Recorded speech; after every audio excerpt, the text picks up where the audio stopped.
Assalamualaikum warahmatullahi wabarakatuh.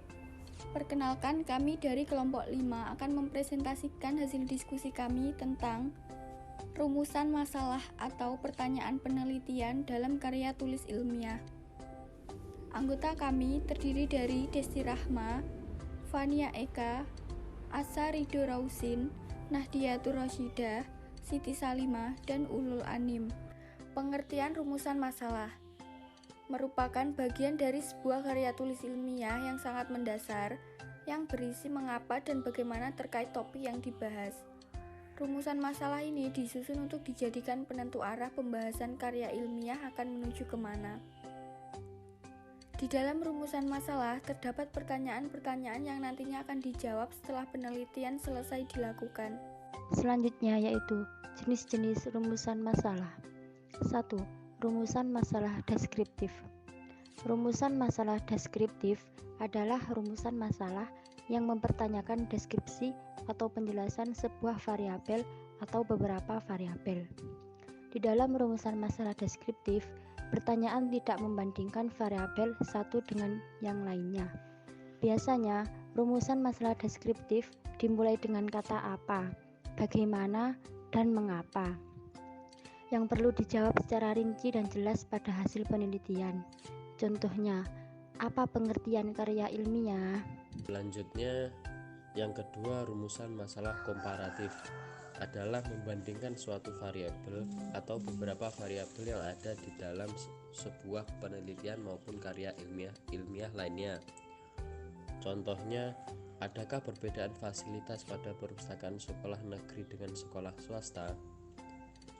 Yang ketiga, rumusan masalah asosiatif adalah rumusan masalah yang mempertanyakan hubungan satu variabel dengan variabel lainnya. Contohnya, bagaimana pengaruh promosi digital di media sosial Facebook perusahaan dengan jumlah penjualan pada bulan Mei? Ciri-ciri rumusan masalah. Rumusan masalah dirumuskan dalam bentuk kalimat tanya.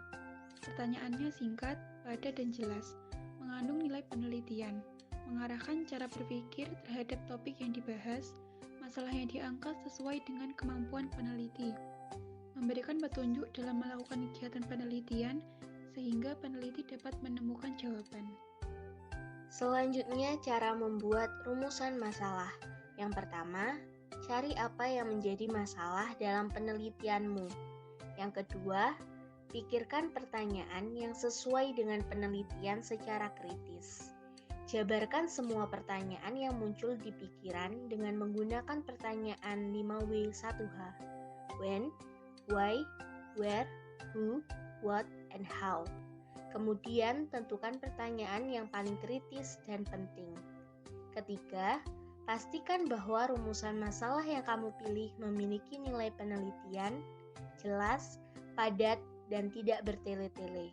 Yang keempat, rumusan masalah bisa dijadikan petunjuk sebagai pusat penelitian yang memungkinkan untuk dijawab dengan data dan fakta yang ada di lapangan. Yang kelima, hubungkan rumusan masalah yang didapat dengan teori-teori yang ada. Yang keenam, rumusan masalah harus bisa diterapkan ke judul penelitian. Itulah penjelasan materi dari kelompok kami. Kami ucapkan terima kasih kepada semua teman-teman yang sudah menyimak video ini dari awal sampai akhir. Saya perwakilan dari kelompok 5, memohon maaf jika ada kurang lebihnya dalam penyampaian materi kami. Jika ada pertanyaan yang ingin disampaikan, bisa ditanyakan di kolom komentar. Sekian dari kelompok kami. Terima kasih. Wassalamualaikum warahmatullahi wabarakatuh.